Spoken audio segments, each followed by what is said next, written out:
Assalamualaikum warahmatullahi wabarakatuh. My name is Muhammad Nova Sadat. I will explain with you all about coagulation. Coagulation is the clumping of certain solution to the addition of certain chemical material. Coagulation is the process of forming lumps due to the addition of certain chemicals. Chemicals that cause coagulation are called coagulants. In another sense, coagulation is a water treatment process in which very small suspended and colloid are combined and form flux by adding chemical substance. From this process, it is expected that the resulting flux can be filtered. The purpose of this process is to change the solid particle present in the raw water, which are inherently difficult to set, so that they become easy to settle on their own. With this process, namely mixing the coagulant into water, the solid particles that are inherently like and very small in size can become heavier and become larger in size, so that they are easy to settle. This process can be carried out by mixing and stirring the coagulant mixed with raw water in by charge neutralization. The principle of the process is that in raw water there are solid particles which are mostly negatively. These particles tend to repel each other so that they remain stable in suspended or colloidal form in water. Neutralization of the negative charge of solid particle is carried out by adding a positively coagulant to the water followed by rapid stirring. The coagulant chemical used is aluminum sulfate, which is commonly called alum when added to water. Alum forms jelly-like particles of aluminum hydroxide.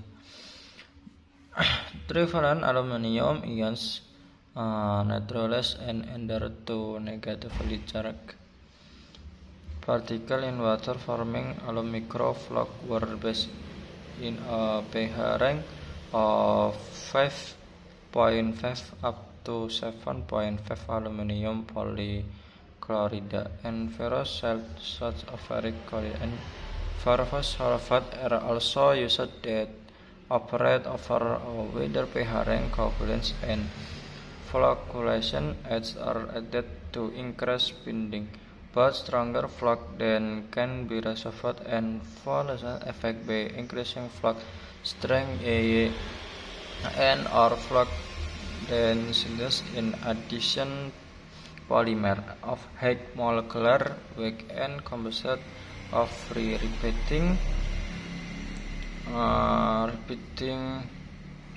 chemical units or polymer monomers may be polyelectrolytes such as water-soluble ion exchange polymerase, which are insoluble in water, resins or chain-like material which are insoluble polymer or long molecular chains that produce highly charged and have been the microform together. Being a larger sound particle, they are very popular among operators because they are very effective and can be positively negative or neutral charge, providing a lot flexibility and a variety of circumstances. The reduction in electrostatic potential that occurs in the coagulation process can be called destabilization.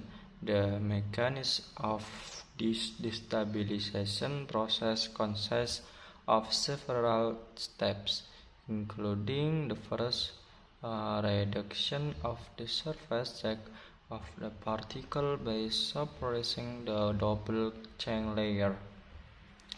The addition of ions to water will increase the ionic strength and decrease the repulsion force. By adding salt to the water, the colloidal chunk is not significantly reduced, but only reduces the chunk distance from the particle surface so that the double layer can be reduced. And the second, charge neutralization by absorption of oppositely charged ions. This process is carried out by adding chemical for the destabilization process. The addition of ions that have two opposite charge to the colloid ions can cause the neutralization of the single layer of the colloid. Charge neutralization occurs when coagulant is added in excess. The third, incorporation between particles with polymer 15.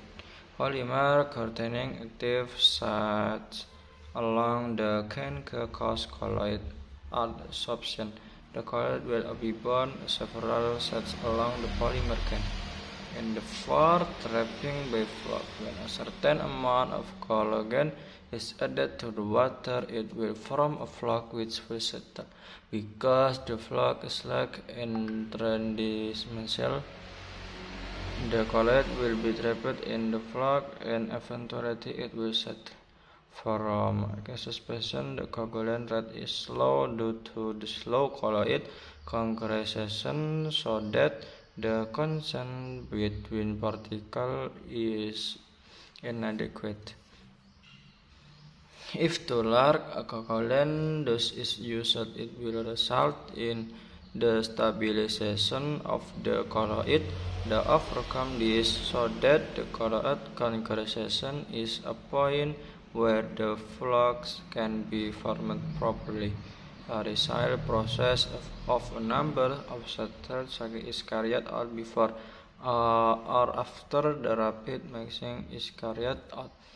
This action can be taken to increase the effectiveness of processing.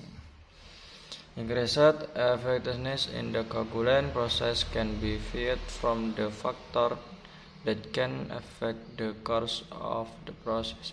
Several factors can affect the water coagulant process, including the first, water quality, includes dissolved gas, color, turbidity, taste, odor, and hardness. The second, the amount and characteristics of colloids. The third, the degree of acidity of water or pH. And the fourth, fast treading and paddle speed. And the fifth, water temperature.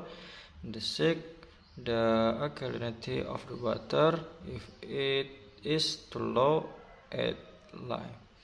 And the seventh, characteristic of ions in water. Some example of coagulant in everyday life. The first, the formation of the ledge of the mouth of the river occurs because the colloidal clay in river water undergoes coagulant when set with electrolytes in seawater.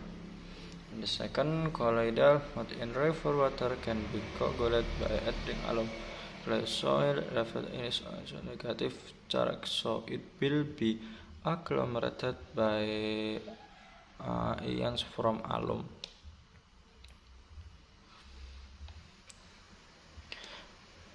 The coagulant chemicals used is aluminum sulfate, which is commonly called alum. When added to water, alum from jelly-like particles of aluminum hydroxide driven aluminum ions neutralize and adhere to negatively charged particles in water, forming a low microflux warp and pH range of 5.5 up to 7.5. Maybe enough from me. Wassalamualaikum warahmatullahi wabarakatuh.